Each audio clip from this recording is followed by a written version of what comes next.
গল্পের নাম নিঝুম রাতের অভিশপ্ত লিফট।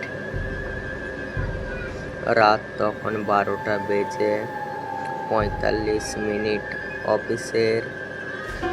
অফিসের ওভারটাইম শেষ করে সায়ন যখন নিজের নামের জন্য লিফটের সামনে এসে দাঁড়ালো, পুরো বহির্দল বিল্ডিংটা তখন একদম জমবাহন। চারিদিকে নীরবতা যেন এক অদ্ভুত ভয়ের জন্ম দিচ্ছিল।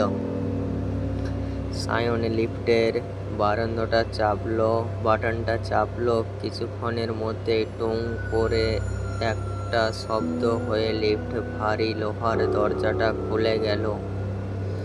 সায়ন ভিতরে ঢুকে 14 তলার বাটনটা প্রেস করলো। সে জানতো না এই লিফটে ওঠা ছিল তার জীবনের সবচেয়ে বড় ভুল। লিফটের দরজাটা বন্ধ হয়ে গেল। চারপাশটা কেমন যেন হঠাৎ করেই অতিরিক্ত ঠান্ডা হয়ে উঠল। সায়ন লক্ষ্য করল লিফটের ডিজিটাল স্ক্রিনের ফোনের সংখ্যাগুলো অদ্ভুতভাবে কমছে। 14, 13, 12। কিন্তু ঠিক 10 তলায় আসার পর আচমকা একটা ঝাঁকুনি দিয়ে লিফটের ভেতরের সব আলো নিভে গেল। পুরো লিফটের ভেতর তখন ফুটফুটে অন্ধকার। সায়ন ভয়ে ফোনের ফ্ল্যাশ লাইটটা অন করলো। আলোর আবছা ছায়ায় সে যা দেখল তাতে তার গলার রক্ত হিম হয়ে গেল। লিফটের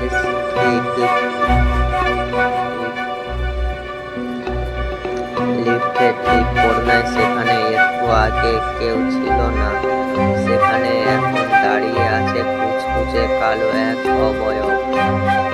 তার কোনো স্পষ্ট মুখ নেই, কিন্তু মোবাইলের ফোনের আলোতে দেখা যাচ্ছে তার মাথাটা অদ্ভুতভাবে একপাশে বাঁকানো।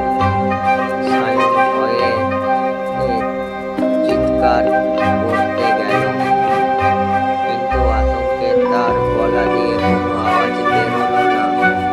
সে পাগলের মতো লিফটের ইমার্জেন্সি বাটনটা আর দরজা ধাক্কা দিতে লাগলো। ঠিক তখনই তার কানে খুব কাছে একটা খরখশ গলা কণ্ঠে বলে উঠল, এখান থেকে বের হওয়ার কোনো রাস্তা নেই। পরের দিন সকালে সিটি গার্ডরা যখন লিফটটা চালু